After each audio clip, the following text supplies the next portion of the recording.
Should probably. Welcome to the Audacity to Podcast. And we're live. You're welcome. Sorry. Hey, hey everybody. If anybody's watching live, sorry. No. Anybody watching live, give us some questions or something. Lord knows we need material.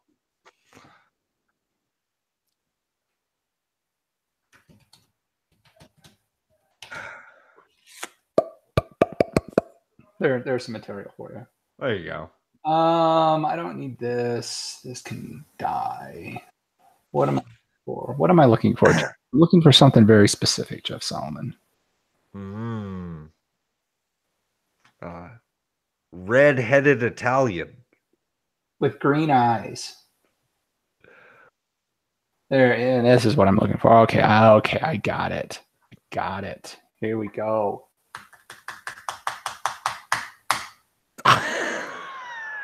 Oh, Lord. I was going to say, what about the pineapple de Loire? Penu? Was it Penu? Peony. Peony de Loire. Now? Pinot.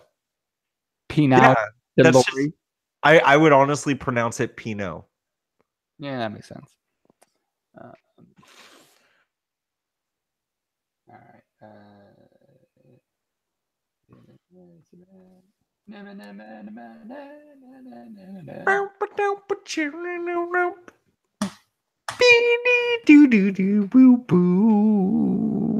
Fuggles. So, John, you want to talk about Vivek for a while tonight? Yeah, I would say maybe 5 minutes. Okay. So the EcoVestal contest. Yeah. Do we want to do that next week to announce the winners, or do we want to do we want to do it live on the show, or do we want to do it this weekend so we can get the ball rolling and then announce it on the show next week? Ooh, I say we draw this weekend on a live video and then announce the winners again, on next week's show. All right. Wait to give me more work. I'm gonna on Easter. On Easter. Wait a minute, hon. We can't do the Easter egg hunt. I got to shoot this video for the podcast. And I got to open some wine. Hold on. All right. Should we announce the store? The shirts and the Oh, yeah. Well, do you have an easy website? Is it weliketrinking.com /store /stop? I think it should be shop. It is. It should be merch. No, it's got to be something specific. It's required. I think it's shop. Okay. It can't be swag. No, because that would indicate it's free. And it smells like patchouli oil. Enough Malaysia. All right. Oh, I still got to go make some changes out there anyway. All right. Okay, so we'll announce that. Yeah. And then we do that, and then we do that, and then we do that. Okay. All right, I'm set. You guys set? Yeah, hey, I'm cool. You cool, John? I suppose. Are we going to do a story? Trick question. Are we going to do a news thing? If we have time. I don't think we'll have time.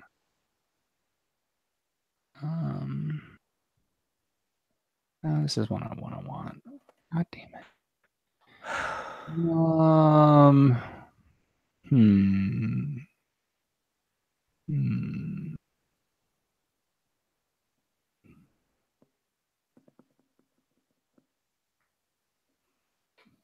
Oh, you know who we haven't heard in a while? This is who we're doing tonight. Okay. All right. Okay. All right, here we go. And you guys got anything else? Let's roll. All right, let's do it.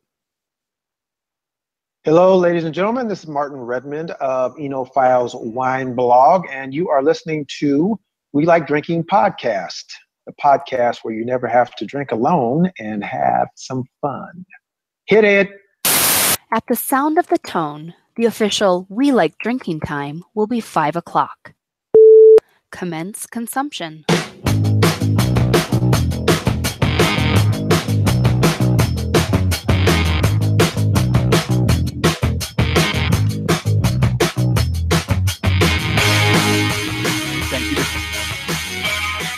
Thank you for joining us for the We Like Drinking Show, episode 168.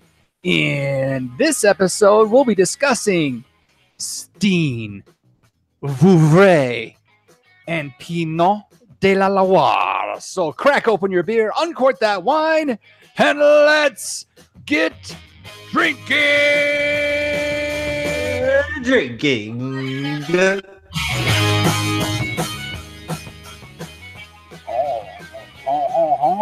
Ladies and gentlemen, welcome to the show.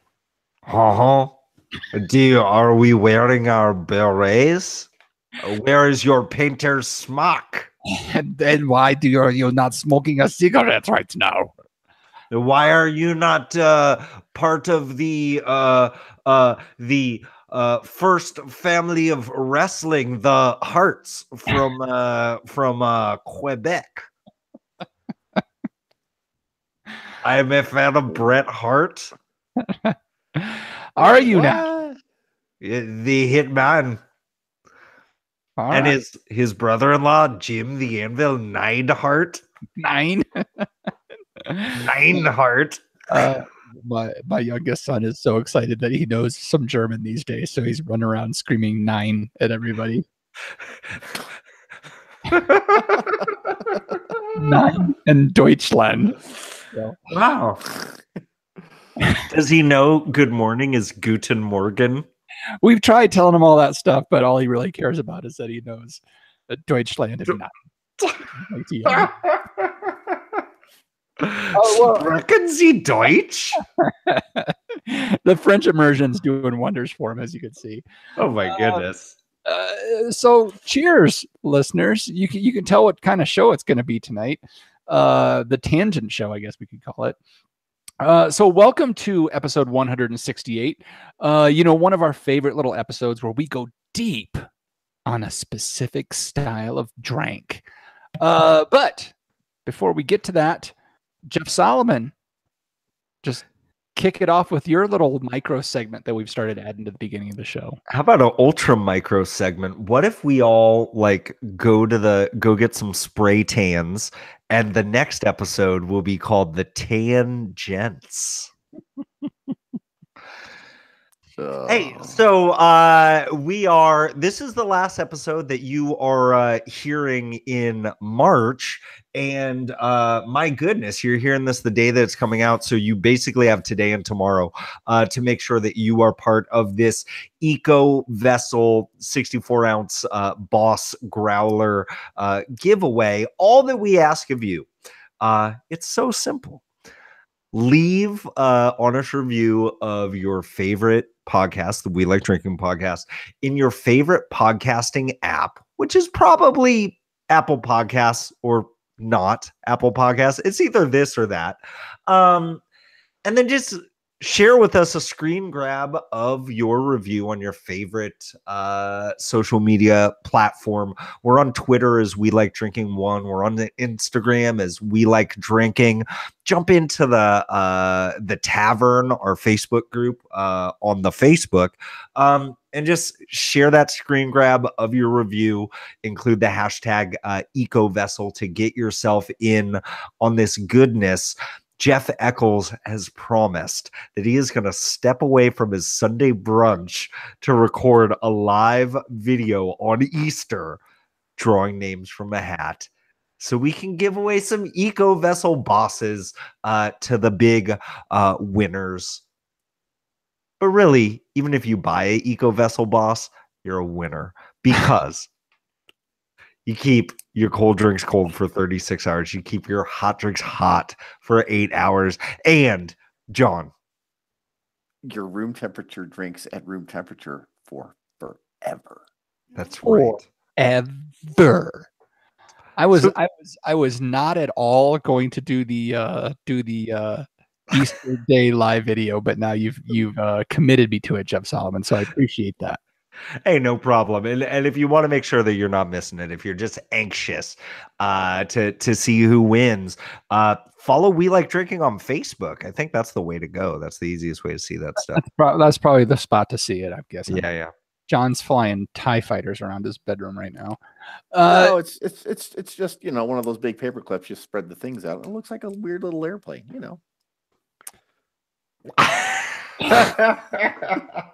The tangents, ladies and gentlemen.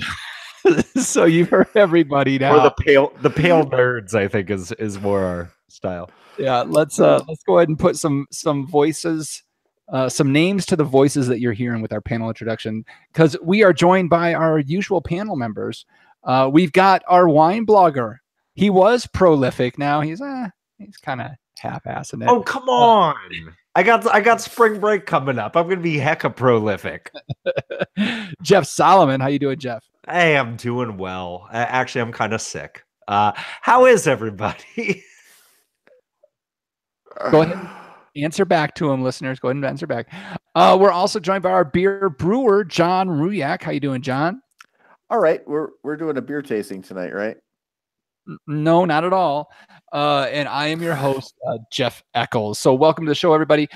So you know what we do here once a month or so. We'd like to go deep on a specific drink.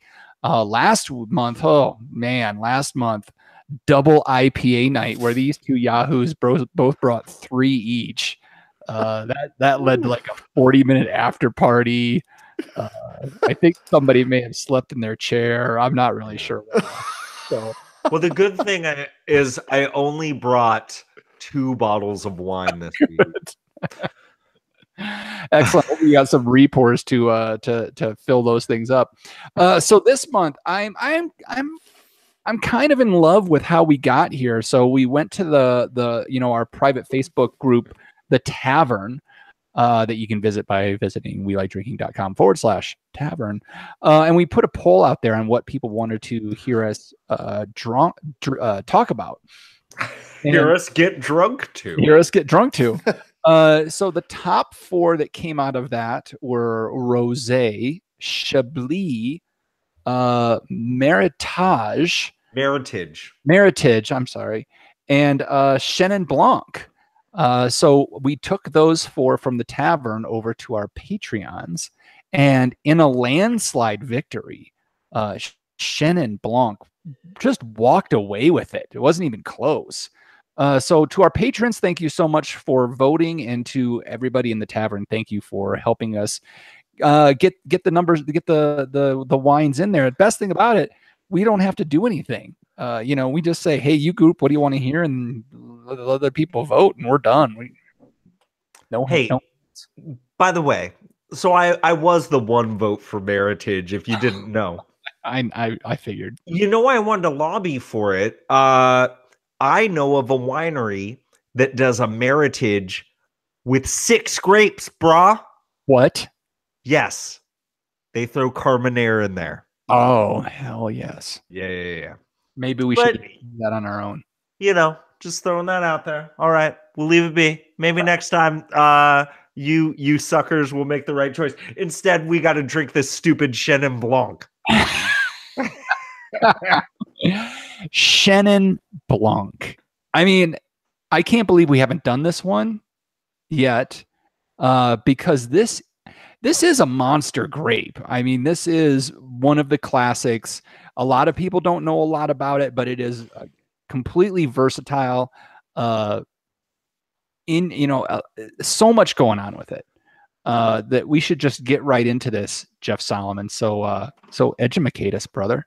Oh man, so you're leaving it to me. You know how I educate? Sorry, I'll just jump in and correct you when you're wrong. Oh, okay, that'll be fun. What I like to do is I start with Wikipedia, and then I cross-reference with some Wine Folly and then some Jancis Robinson to triangulate Mhm. what is most commonly known about Chenin Blanc. So That's the trifecta you're using there. That's a good pyramid of information you're using there. yeah, it's my pyramid scheme is what I do here. So, and it's cool because when you hold your hands like that, you look like you're very devious. So, Chenin Blanc is a white grape with origins in the Loire Valley of France. So what's kind of neat about this grape is that I want to remember when we did the secret word on this show Yes. a while back. It's very difficult to find a write-up about Chenin Blanc where they don't refer to it as a workhorse grape. Because really it is so versatile, right? Here's this late ripening, early bud break type of vine. So it causes a lot of problems there. It ripens unevenly, and based on ripeness levels, when you select it, you can make these super sweet and meant to age dessert wines. When you're collecting them early, you can do these very dry and tart and lean mineral driven wines. Miss Janssens has likened it to the way that Germans would treat Riesling, as far as like being able to have this broad spectrum here. But we also see a lot of Chenin Blanc, not most Chenin Blanc in the world, but the world's leading Chenin Blanc grower is South Africa. But also California for a while was the world leader, especially in the Central Valley. It has been and still is today very much a wine that is a white wine that's blended in, oftentimes unbeknownst to consumers, blended in with, Chardonnays that you might be drinking, from California to give it a little bit more acidity. But that's really the key point. Like if you're talking about Chenin Blanc, like no matter where it's grown, the thing that you're really getting out of it is this bombastic acidity coming out of the wine. Like this wine, if you like tear your tongue apart acidity, Chenin Blanc is going to be your best friend when it comes to wines. Certainly. And that's why, when they call it a workhorse, and I'm sorry to interrupt you, Jeff, when they call it the workhorse kind of wine, this is why. It's, it's a wine that is kind of neutral, I think you would say, and it's very up to the winemaker's interpretation and what they want to do with it, and it's very impacted by climate and where it's grown. And so you've got this kind of neutral grape with a high acidity that you can dump in to other wines to raise the acidity on it without really impacting the wine a lot. And I think that's, when you're talking about California being the main producer of it and coming out of the Central Valley, I think that's what you were really looking at, and probably why it doesn't have the best name to a lot of people, because it really wasn't, focused kind of wines that were coming out of California for a long time. Yeah, but let's also give the Central Valley some love. I feel like the Central Valley and the Central Coast, like just because those two regions are so huge, I think sometimes it's like we lay down those huge regions and we go like, oh, what's up with that garbage? But You know, along with all the blending Chenin Blanc that comes out of the Central Valley of California, we do also have to recognize like the Clarksburg AVA on the northern end of the Central Valley. You know, Lodi is in the Central Valley, but Clarksburg, you know, is really making a push to be the USA's destination for fine Chenin Blanc. So, you know, anybody living out in Sacktown, got to get back down to the Delta. Get out to Clarksburg, and you're going to be able to taste some really delicious Chenin Blancs out there for around like $20-30. Nice. Yeah. All right. So goodbye. I'll see you guys next week. That's all we need. See ya. You're dismissed. Okay. Excellent. Okay. I didn't know that. I didn't know that's where you're going with it. Okay. So let's talk about kind of the birthplace of Chenin Blanc is going to be coming out of the Loire Valley of France, and specifically kind of the middle Loire, if you will. This is where you're going to find your Vouvray. This is going to be the Touraine region, sub-region of the middle Loire. And honestly, like if, you know, you hear a lot of people, pose the question, oh, you know, if you could only drink one grape for the rest of your life, or you could only have one wine for the rest of your life, or if you could only drink like one region of wine for the rest of your life, like, honestly, I think the Loire Valley and the middle, I want to throw the upper in there just so I can get some Sancerre, but the Loire Valley would probably be, if I could only pick one region to drink from, that would probably be it. It's, since I've gotten into wine, it's been a region that's fascinated me, and it produces so many unbelievable wines that this is probably one of my favorite sub-regions on the planet when it comes to wine. Wow. Look at this guy. So I was super excited that we were doing Chenin Blancs or Vouvray, but you know, you're looking at Chinon is in the same region. So you're looking at your Cabernet Francs. Yeah. Go up to the Upper Loire, you've got your Sancerre, so you've got your Sauvignon Blanc. You know, Jeff is going to be drinking a sparkling Vouvray. You've got a lot of Cremonts coming out of here that are fantastic sparkling wines. This is just a phenomenal region. We're getting and I did just want to point out, now that you have met our quota for Cabernet Franc for the show, Lori, thanks for the download. We'll see you next week. Oh, I kid. So, and I guess I'll speak more to the Vouvray, to the Loire Valley, what you're looking for with Chenin Blanc.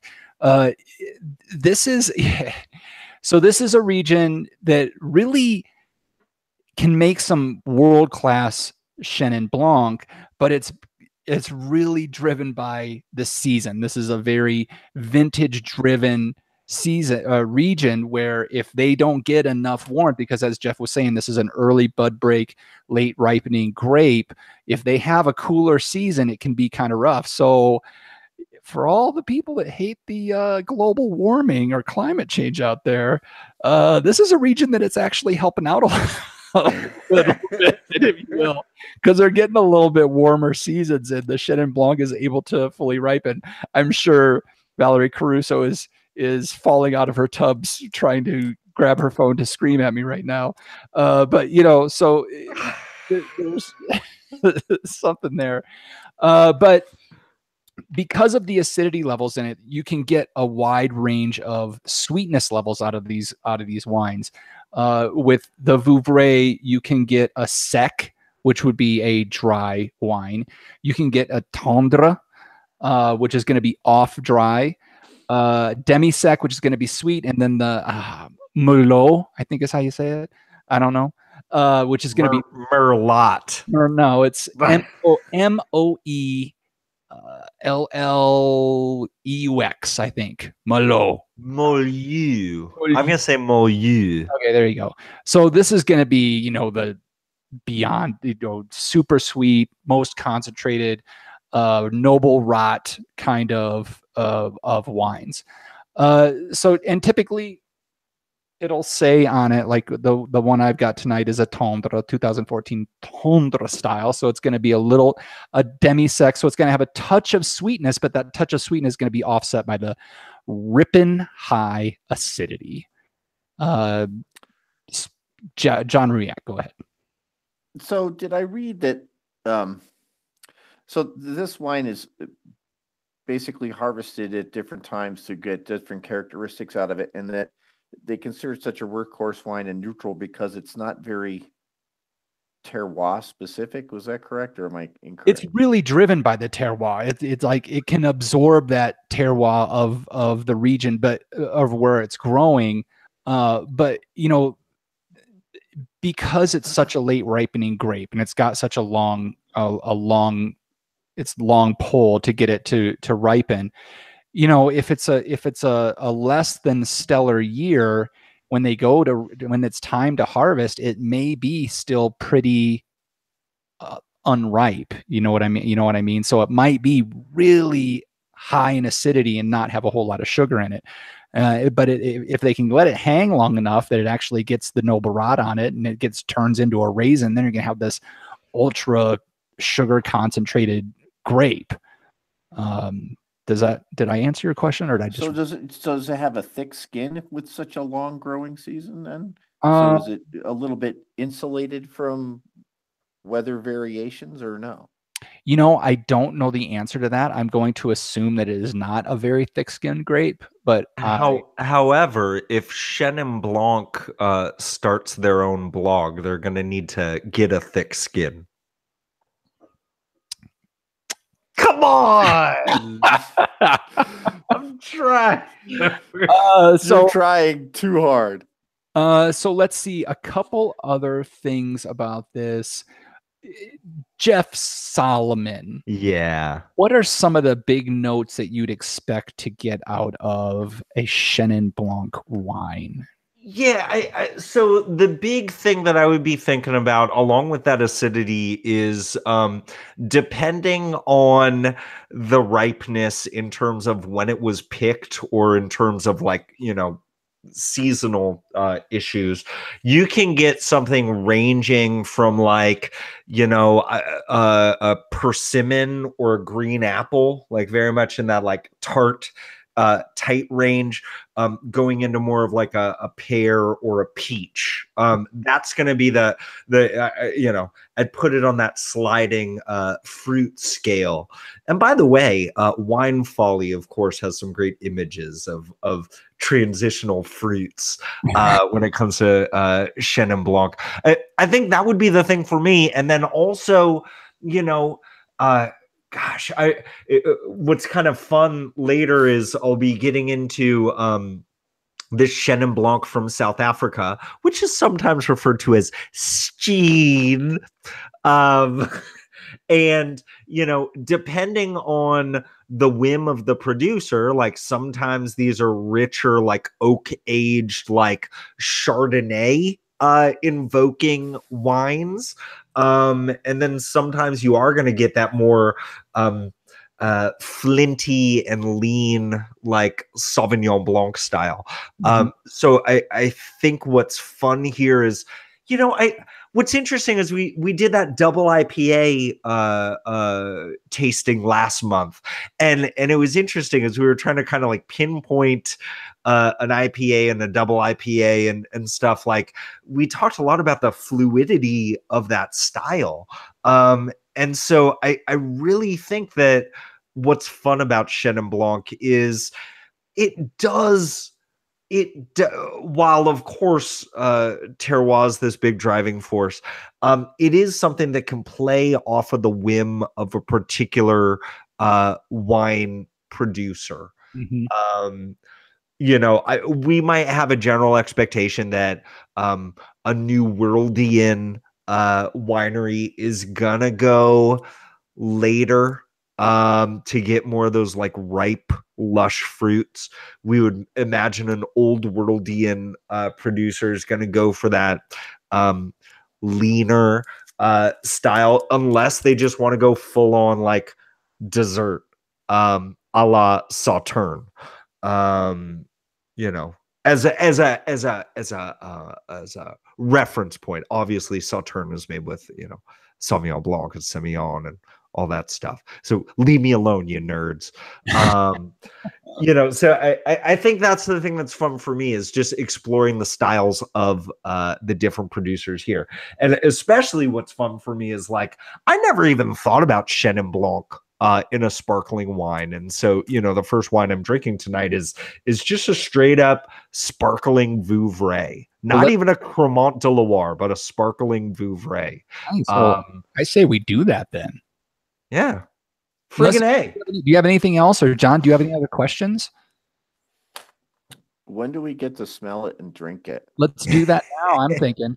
But before we do that, hold on, folks. Hold on. Before we do that, let's get into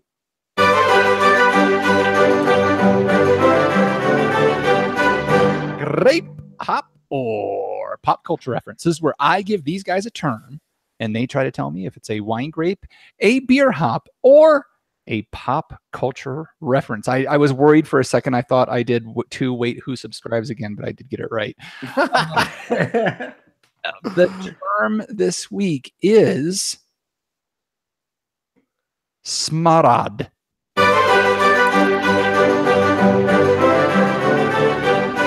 So is smarad a wine grape, a beer hop, or a pop culture reference? I think it is John's start this week.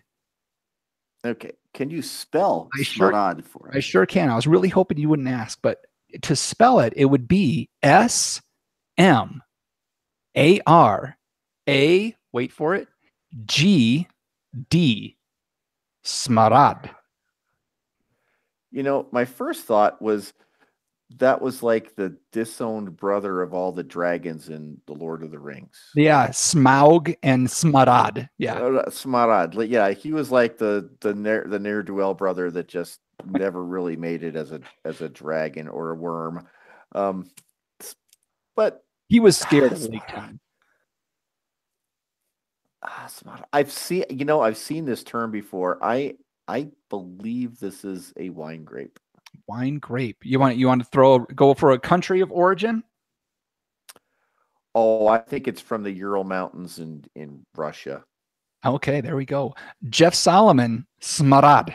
If I was gonna say wine grape, I was gonna go with Hungary. However, I take notes and I pay attention to quangs.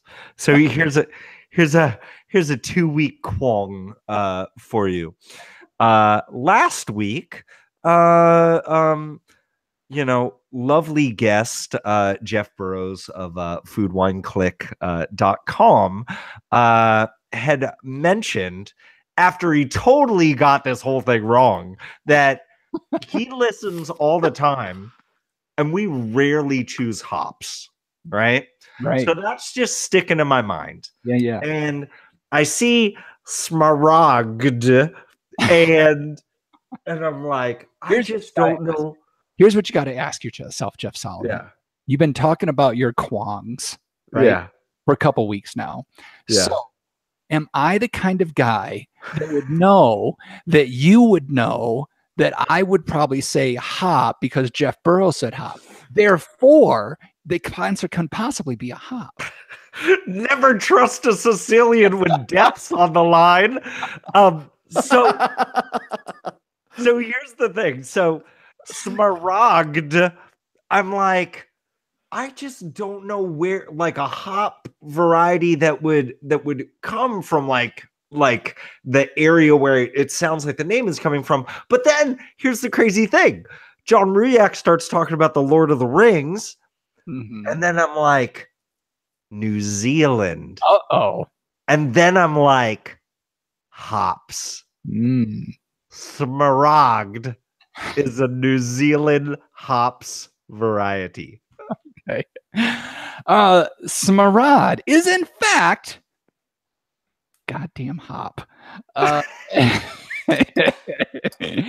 It is the daughter of Hellertau Gold, a mostly fruity aroma with floral notes used in pilsners, Belgians, and pale ales. Smarad.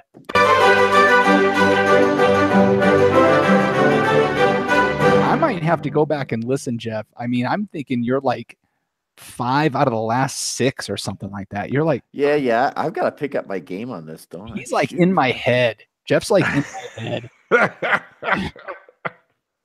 All right, so let's do these. John, you haven't had a whole lot of chance to talk, so usually we go wine guy, beer guy, wine guy. I think we're gonna go beer guy, wine guy tonight. So wait, you only have one bottle, right? I do. I Okay. have one glass because I'm getting up in 6 hours to work. Okay, then let's crash that. Jeff Solomon, go ahead and get into your bubbles. Yeah, man. Since I've been sipping on it the whole time anyways. So and it's getting warm. I was pleasantly surprised to come across just a straight up sparkling Vouvray. I was looking for more of a general Cremant de Loire, and I wanted to see if it was if I could verify that it was 100% Chenin Blanc. And then I came across this sparkling Vouvray from Maison Bourgeois, whatever. Marchand Bridgerer. And so this was, I paid $20 for it. You think I would know the name. So I was excited just to get into that because I just never really thought about Chenin Blanc in sparkling wines. But the more you think about its profile, the more I think it makes sense, just in terms of having, that high acidity, and especially, if you're hand selecting and things are uneven, the ones that aren't so ripe, you sort those into your sparkling base. Color, it is a little bit more of this gold type of hue. That's darker. Yeah. And on the nose, can I see the label? Yeah. It's black with blue print. And I honestly almost picked up just a still Vouvray from Maison Berger to compare them side to side, but I was like, this is a dry style. It is. This is a brut, and on the nose, just straight up lemon, lime, citrus fruit. It's flinty. It's river rocky on the nose, and then on the palate,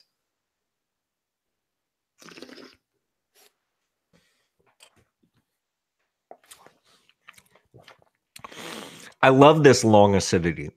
I love that there's a little dried apricot going on with just a touch of yeastiness and this delicious green apple quince. If I go back to what I was reading from Wine Folly earlier, it was tough for me to find an example of Madeline's tasting notes where she didn't mention ginger. And there really is like this nice ginger snap to this as well. Honestly, I just think this is a beautiful aperitif. However, I also think this would be a great breakfast wine with like some pan dulce or just some nice like sweet Indian pastries or something like that. I think that'd be really tasty. But this is delish. I'm loving this. I can honestly, I don't think I've ever had a sparkling Vouvray. Dude, you just I was looking for one today, and or yesterday, and I could not find one. I was very disappointed. So look, you know me. I'm the last person to like tout like a big business rolling into town, but it was like as soon as we were like, we need to pick up some Chenin Blanc, I'm like, I'm going to Total Wine. And it was there must have been 4 or 5 sparkling Vouvrays that were there. Right. Along with just, a beautiful, just section of white Loire with a whole bunch of Chenin Blanc, a whole Chenin Blanc section on its own for like domestic stuff. Like it was, they should pay us. They Total really, Wine. they we really, would totally pay. Wait, we would pay you? I am paying Total Wine all the time. Yeah. You should pay us. All right. So, John, Yes. what do you got, brother? So, Sharon and I traveled up the road to go to a winery on Sunday, and we saw one by the side of the road, and I was just kind of rooting around in their garage and stuff like that. And we went to Vivak, and we'll talk more about that in a little bit, or I will talk a lot about that in a few minutes. But they were kind enough to give me a sample bottle of their Chenin Blanc 2016. Nice. Wow. So, Sharon wants to drink some more of this tomorrow, so we got the re-pour in it because I'm getting up at 5 o'clock in the morning to go to work. So anyway, the color is this really, wow. It's like just absolutely, I can see my fingerprint through the glass on the other side of the wine. It almost is like clear to straw yellow. I mean, is it? It is straw, a light straw. Okay. So very, just absolutely crystal clear. And no difference on the color. Well, it's a little bit of a cool gold ring around the outside of the glass. That's kind of neat. On the nose, little tiny bit minerally, and I wonder. We'll talk about this a little bit more, but the growing season here in New Mexico and Vivak uses completely 100% New Mexico grapes. So the growing season here is a little short. So I wonder if you get a little of the mineraliness that we talked about a little earlier from grapes that are picked earlier, or in the case of New Mexico, that's got kind of a shorter growing season. But there's some nice, I get definitely some kind of honeydew melon type of thing going on. Nice. Yeah. And something that's a little more exotic than that. I can't quite pick it out. But it's just, I don't want to say it's citrusy, but it's not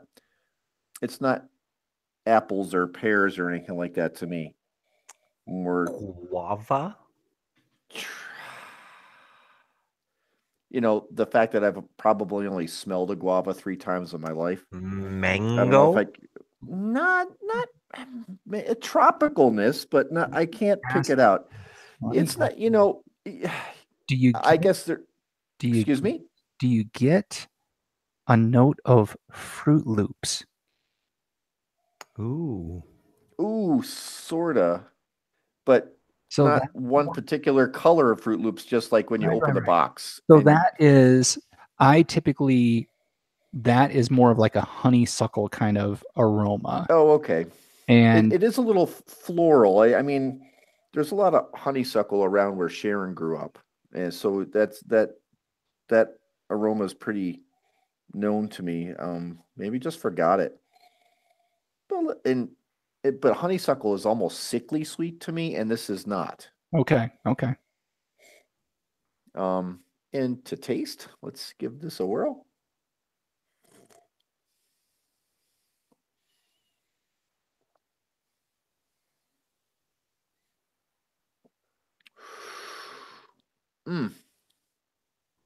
Well, the flavor jets are going because it's acidic. So, yeah, I mean, it's like, wow, here comes the saliva to just kind of counteract all that acidity. But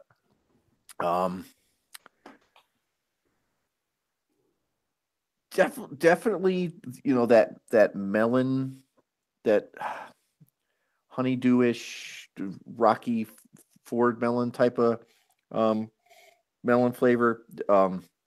It comes back after the acidity kind of goes away. Okay.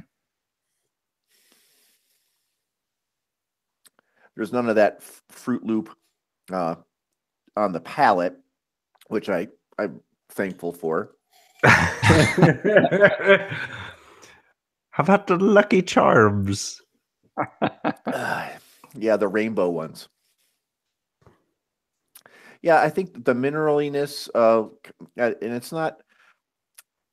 it's not river rock. It's just this, just sense of minerality in the wine. I can't really put my finger on it. So, my palate isn't quite as refined as your guys's, but this is this is a this is sitting out on the back in the back of the house when it's 85 degrees out on a July day, just like this bottle would disappear in about 10 minutes. But the acidity, it's almost like we had pork chops for dinner this evening, and they weren't super fatty, but just enough that, around the outside to get a little crispy. And this would have gone great with pork chops. Heck yeah. Excellent. All right. Well done. I like it. Well done, Jesse. Well done, Michelle. Thank you for sending John home with that. Yeah, thank you very much. Okay, so I am drinking the what do I have here? I love this one. The Domaine du Viking. What?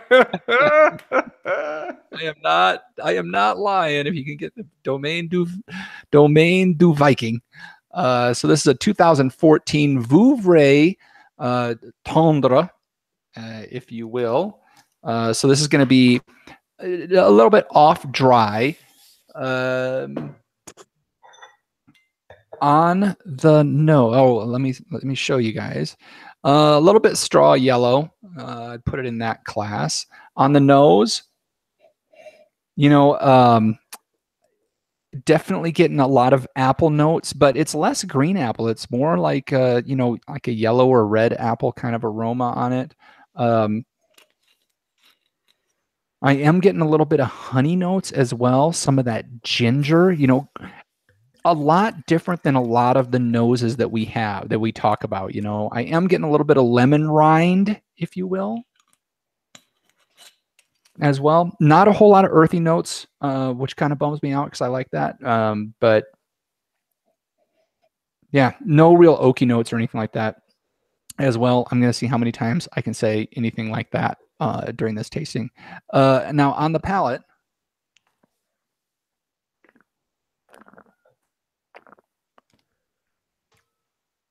again, like these guys were talking about, it's swallow, swallow, swallow, swallow is the acidity, just meaning you need the drool bucket. But definitely getting some peachy notes on this one. Some of those melon notes, some of those apple notes. I'm still just swallow, swallow, swallow. I'm getting some of those honey notes as well. This isn't overly sweet. And it's one of those things that it's kind of tough to wrap your head around at first, because you can tell there's sugar there, right? But it's not heavy and it's not weighted down because the acidity is so high that it's kind of balancing it out, if that makes sense. Hold on as I swallow yet again. And the finish, really, you pick up a little bit of that sweetness on the finish. But again, this isn't like a cloyingly sweet kind of wine that I'm dealing with here. And as the finish continues, you start to get a little bit more of that honey, a little bit of lemon starts coming up in there. Yeah, I'm not getting like the melon notes that John was talking about. There's something else, maybe a little bit of like a peach kind of thing is kind of trailing off there as well. So a lot going on, a really enjoyable wine, 12% ABV, and still has a little bit of residual sugar in it.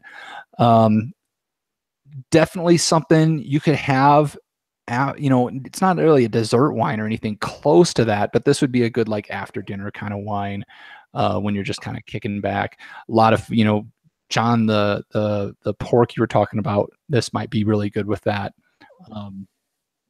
Yeah, definitely enjoying it. But I want to hear about what other wine Jeff Solomon is drinking. I would just before Jeff gets to that, I'm sorry, Solomon, just real quick. Is mine finished pretty dry? Didn't get a lot of residual sugar. the ABV on this example from Vivac is 12.5%. So really not knowing where the bricks started out, it's hard to gauge whether it was, but I get kind of a dry finish and it's very clean and it's like, oh, I need to drink some more because the taste is gone, and it lasts for a while, but it's not a palate wrecker. It's like, yeah, I can just keep going back to that. Yeah, and if they're looking at a little bit shorter growing season, and at the altitude they're at, I imagine they could go full dry, and still come in at 12.5%. Okay. Sorry. All right, there you go, Solomon. Hey, man. Off to the Steen. Yeah. Hey, jumping up from your session wine, this one right here is 14%. So boom. Yeah, I'm not much of a one-upper, but okay, yeah. So get into your steampunk wine there. Yeah, so this is the I got that. That was funny. This is the 2015 Spire Chenin Blanc Vintage Selections out of Stellenbosch, South Africa. So we were saying earlier, South Africa has more Chenin Blanc planted than any other country. It makes up about 50% of the Chenin Blanc vineyards in the world. Dutch always running around cultivating wine. Totally. They're the worst, right? So, and what's interesting to me is and obviously this is the most widely planted grape in South Africa. I got to be honest though, when I think about South Africa, the first thing that jumps in my head is Pinotage. But maybe it shouldn't be because, when's the last time you had a good Pinotage? Please, members of the tavern, patrons, don't even think about it. No Pinotage. So anyways, sorry. Getting back to that. So Spire is a pretty big producer in South Africa. This Chenin Blanc right here, I saw there are actually a couple different ones from Spire. The vintage selections here, I believe, is more of their oaked Chardonnay style, as opposed to just the regular Spire, which I would envision is a lot more lean. However, well, you guys are seeing like it is a little bit more golden color, but not that far off from that sparkling Vouvray that I had earlier on the news. Wow. Okay, so there's some sweetness on the nose. You know that feeling where you just smell it and you know it's going to be sweet before you get into it? Absolutely. Yep. So that there's definitely some residue on the nose. And really where, that sparkling Vouvray, I was talking about dried apricots on the palate. This is just like mushy, overly ripe, stewed peaches. Like this is just ripe to the ipe.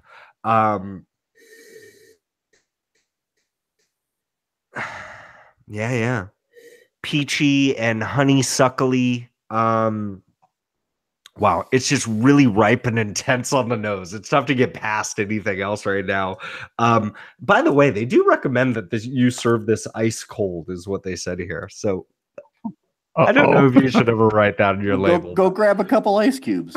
Yeah. So you know what else suggests that? Boone's Farm and Night Train. Yeah, and everybody's favorite beer, Natty. So on the palate.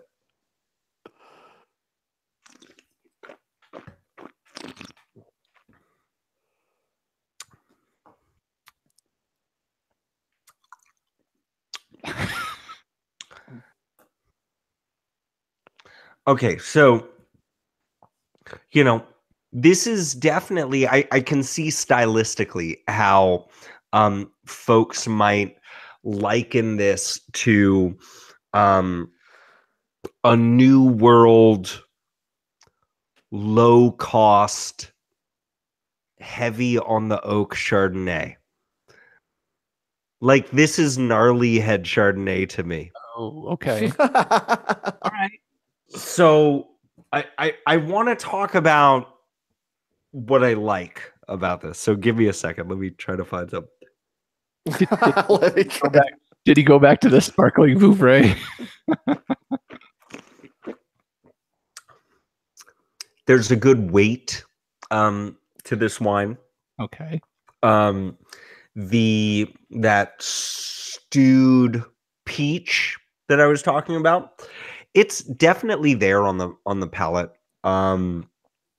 Really ripe peaches, really ripe pears. Yeah,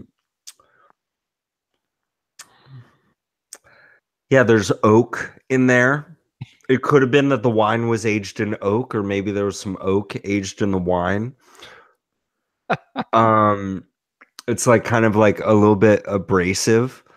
Really abrasive. The oak is abrasive, like that splintery, like overly toasty oak. Or overly toasty or untoasted? Oak. No, overly like it's just kind of like Let me. it's the yeah. It's the the oak monster, ladies and gentlemen. Pair with s'mores. Oh, it'd do great with s'mores. It would do great with s'mores. There you go. The only time I would ever recommend somebody eating a marshmallow is that with some chocolate and a graham cracker. And then, yeah, no, you know what, Jeff? That's a great GD call, man. GD at the end of Schmersgurge. Yeah, you know, I'm not really a fan of this wine. I got to be honest. And in retrospect, I should have went for the lean version. I probably would have saved a couple bucks, and I probably would have enjoyed it quite a bit more. This is just, you know. Well, I mean, honestly, like, I mean, did it say anything about oak aging or anything like that? You know, on the back, but like, and very small, but like. I mean, at 14.5, you don't expect it to be like, well, I guess, yeah. No, I mean, like, the thing is, it's like they're trying to hide something, and it's not, you know, they don't say anything about oak barrels, if you know what I mean. Like, I think it's just like, you know, gosh, it's because I don't want to, you know, I don't want to make up this. My impression of this wine is like, if I wanted to make a wine like this, give me a massive steel vat, and I'll just keep adding like powdered oak until I get what I want. That's how I would make a wine that tastes like this. Okay. And I have to say, like, that's not to suggest that this isn't a wine that somebody else right. like. It's just not really, it's not really up my alley. And what's crazy is, like, you know, there's this whole thing about like integrity and sustainability on the bottle, and like they're saying all the right things, but in retrospect, I'm looking at this and I'm like, how could I not have missed like that this wine wasn't going to speak to me? Yeah. You know, vintage selection. Like, come on. Really? So I should have known better. Listeners, don't let Jeff's experience taint your thoughts on Steen. I've had some excellent Chenin Blancs come out of South Africa. So, you know, trial and error. Sometimes you win, sometimes you lose. That's just kind of how it happens. But I am a big fan of Chenin Blanc in all its forms. So I think you should, if you haven't had a whole lot of Chenin Blancs, I think it's something that you really should get out and explore. Just maybe avoid, you know, the one that Solomon has. Yeah.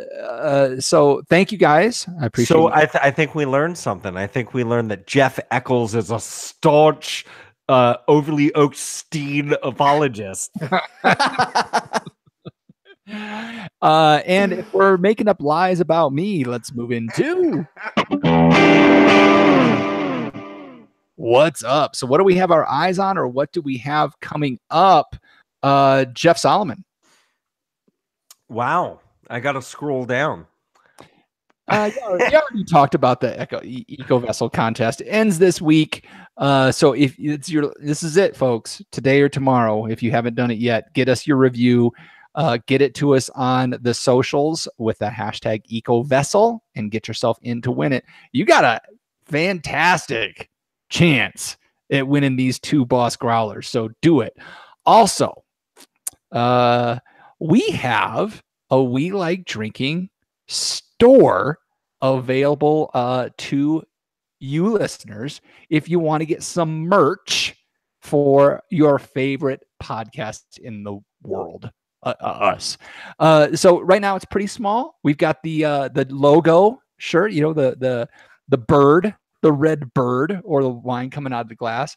We have, hold on, guys. Oh, stand up. I want to. Oh, dude, that's so awesome. We have the as my wife called it looks like it's out of a horror movie. You should like drip some blood down it. The tavern logo t-shirt, by far my favorite one.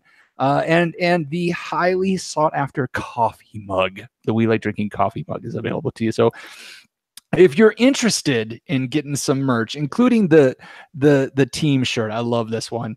Visit welikedrinking.com/shop. All right, John, the floor is yours. Okay. So if y'all remember, when was it? Back in October, we had folks on from Vivok Winery after my kerfuffle regarding Gruner Veltliner over the summer made them somewhat anonymous for a while. And I was in Costa Rica at the time, and you two fools got several bottles of wine in the mail that I wasn't able to experience at that time. Yeah, that was great. Yeah, that was great for you. So they had kept those bottles in storage for us, and I felt bad about it and wanted to go up and say thank you and visit them. And so I got in touch with Michelle last week, and we just arranged for a time for Sharon and I to go up last weekend. And we packed a little picnic lunch, and we went up there, and we stayed for a really, really, really long time. So, so we met Michelle Padberg at their tasting room up the river in just north of Santa Fe. Well, I should say half an hour north of Santa Fe. And she took us over to the winery where they ferment and age and bottle everything. And we just learned a lot. And I want to give you a list of the different wines we tried just from a thief, just like an ounce here. So we tried, well, the first barrel that Jesse went to was Nebbiolo. Nice. So that was just like very special. So I don't remember what order these were in, but we Nebbiolo, Malbec, Syrah, Merlot, Tempranillo, Cabernet Sauvignon, Cabernet Franc, Sangiovese, Refosco, Aglianico, and Petit Verdot. Wow. So we and there was a Rosé de Sangiovese. So we tried a dozen different types of wine, but it was more than that. Michelle and Jesse were just so generous with their time, their passion for what they're doing there, learning about living in Dixon, living about growing up in that area, learning about, and a little more details filled in about, how they came to be what they are, apart from what we learned on the show back in October. And just some of the things I came away with were just really interesting. And maybe we talked about this when they were on, but when you age in oak, evaporation occurs. Right. So the winemaker constantly has to go back and top off that cask with new wine. But at 6,000 feet, Oh man, yeah. at 6,000 feet, it evaporates at almost 50% faster than it does most other places. So out of a cask, he's losing like a bottle and a half every month. Holy cow. So the concentration of flavors is just so amazing. And some of the things that was very apparent, and it was obviously a dozen different red wines that we tried. That because the growing season is very short in New Mexico, even in the southern part of the state, that the grape skins don't get very thick, so there isn't a lot of tannin associated with the wines with the red grapes that are grown here in New Mexico. So even the Cabernet Sauvignon was not, and to me, I mean, and we were all barrel tasting, so these are 100% varietals. These are not blends at all. Mhm. Even the Cabernet Sauvignon, while it was very tannic, it wasn't that just dry your mouth out, pucker face type of tannin response that you get from some of those types of things. I mean, even the Nebbiolo was not a tannin bomb. And no, I'm not talking about Christmas trees. See?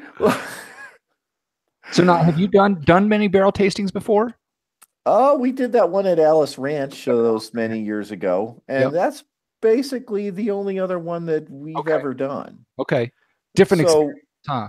different experience. I mean, you're getting, and you can see where, and learning how Jesse and Chris do the blends. They get together in the morning with fresh palettes and just like come up with different blends, and then sometimes they call the wives out to see what they like best and stuff like that, and they do it one per day, because after that you're just kind of toast. Yep.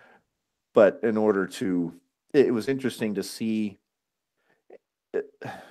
because none of these wines were one dimensional at all, but you could see where some of these things fit into a the puzzle that is blending wines to come up with a positive experience for the end consumer. And learning about the philosophy of blending for a wider audience rather than blending for yourself, the winemaker, because as a brewer, I would make beer that was very, very hoppy, but you have to be able to sell beer in order to make money, right? Right. And it's the same thing with winemakers. If they were drinking just for themselves, it would be a very different wine. So it was just, and then after that, it was just like a picnic lunch, and we were hanging out with friends. It was very, very nice. Michelle, Jesse, please again apologize to your son for us monopolizing your time for those 5 hours. But it was just a really special experience for us, and we hope that that relationship continues to grow. And I did volunteer you two guys to do the grape harvest. Oh, did you now? Yeah, I did. Well, we're obviously going to go, because certainly we need to repay their kindness and help them out with in a time of need like they have there. But yeah, you guys are signed up. All right, there you go. August or September, Jeff. Book it. Yeah. Doing some harvest, listen to some Neil Young. Oh, down by the river on this harvest moon. So listeners, if you haven't checked out their website, make sure you check it out at vivacwinery.com. That's VIVAC winery.com. And if you want to hear more of Jesse and Michelle, be sure to go back to the archives and listen to episode 145 of the We Like Drinking show. Spectacular, when we had them on. That was a fun episode. I enjoyed that one a lot. Oh, and they did hold a bottle of Rafasco for me, Eccles, and it's sold out. You son of a, because I know I think the last time I checked, they were sold out because I was. Yeah. Yeah, they're sold out. Sorry. Did you get into it? Oh, we had some barrel tasting. I haven't opened it yet. Nice smoky flavor out of that. Really think it would actually go good with salad or a barbecue. Barbecue. Salad with bacon, salad with warm bacon on it. And oh my goodness! All right, listeners, it's getting late and I'm getting hungry, and now we're talking about barbecue and bacon and Bach and Rafasco. So it must be time to lock this place up so I can go eat. So it's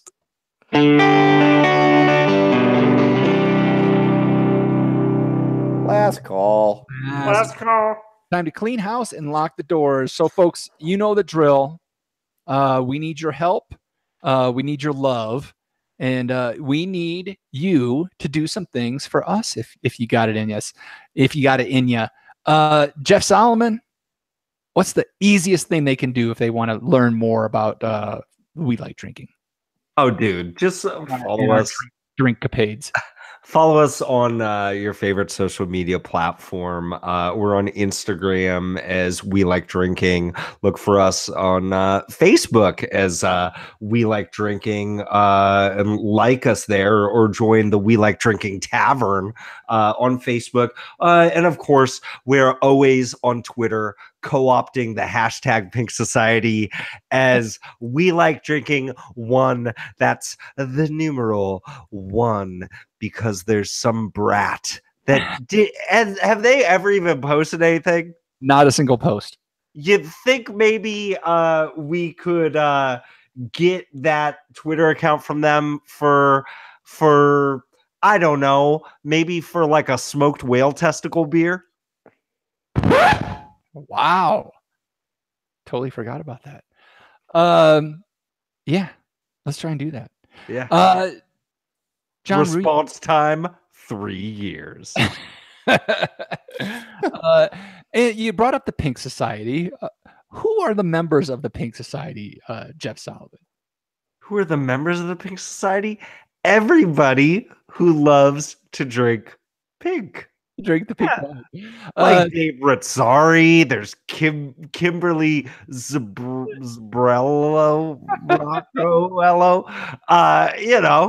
the Pink Society. We love you guys at the Pink Society, so just want to get their names out so I can tag them on Twitter when we share the show out. Okay. John Ruyak.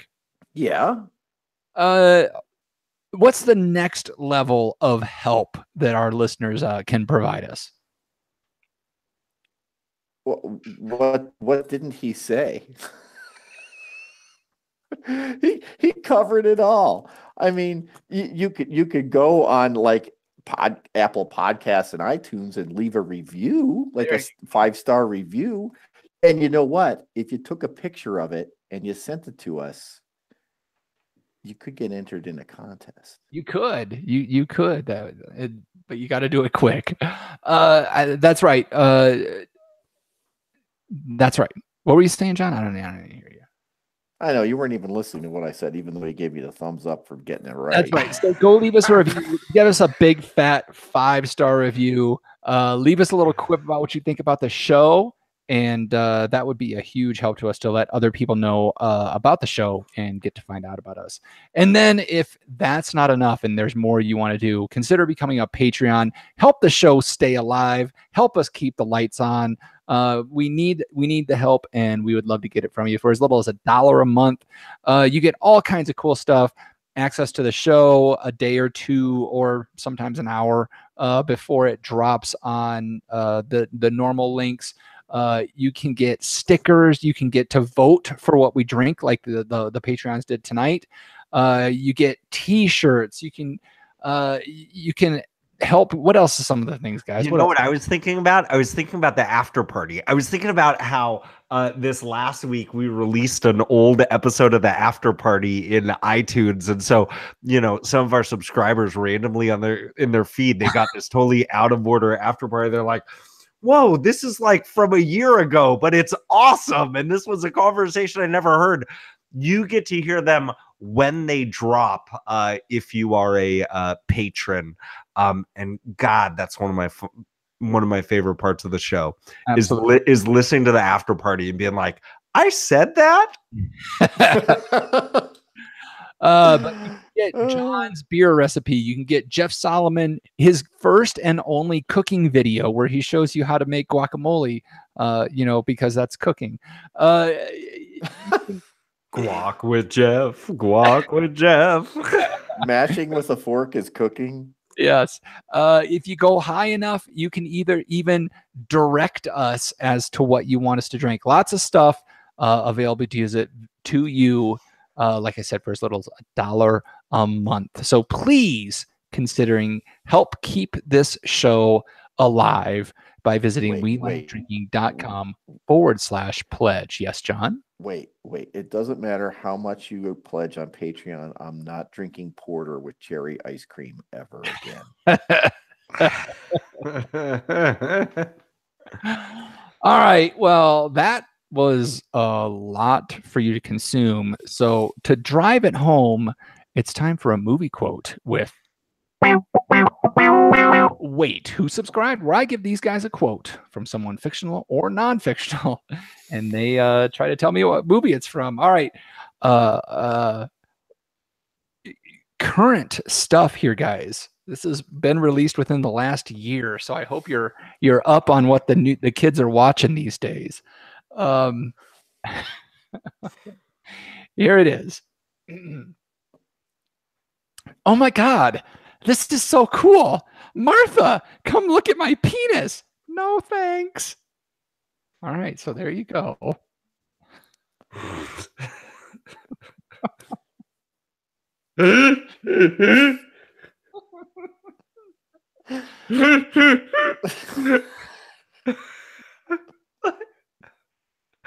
Can you say that one again? Yeah, sure. Oh my God, this is so cool. Martha, come look at my penis. No, thanks.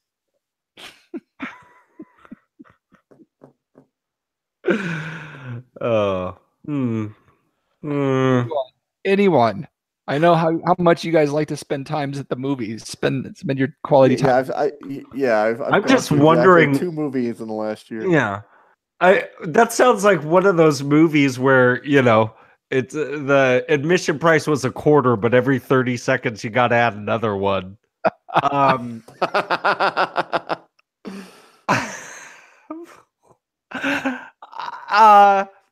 Just One of the Guys, Part 2.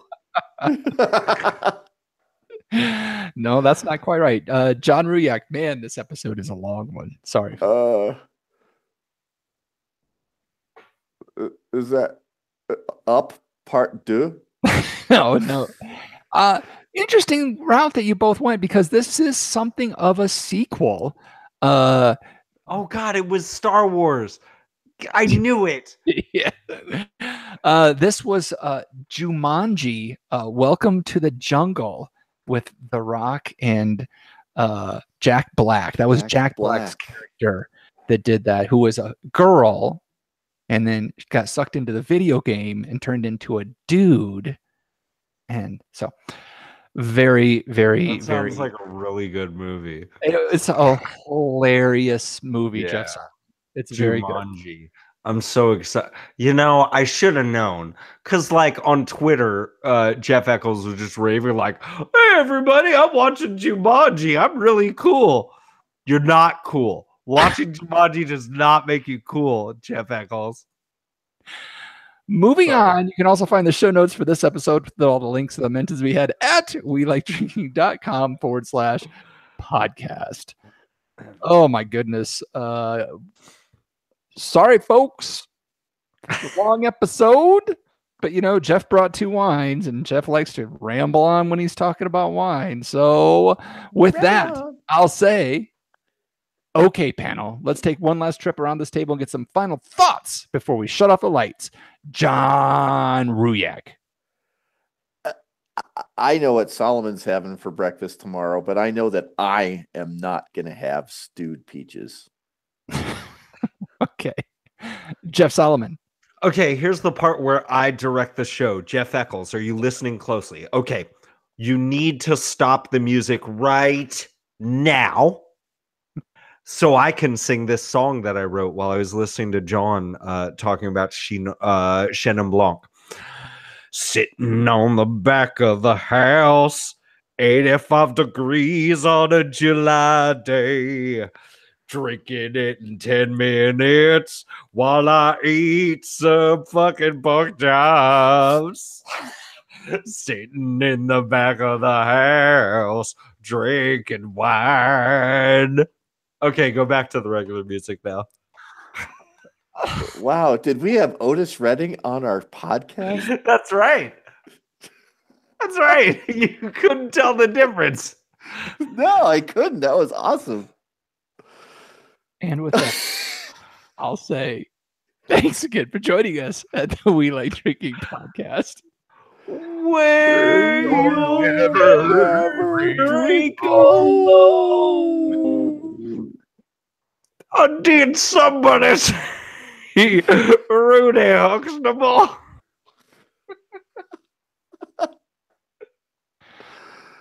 Oh.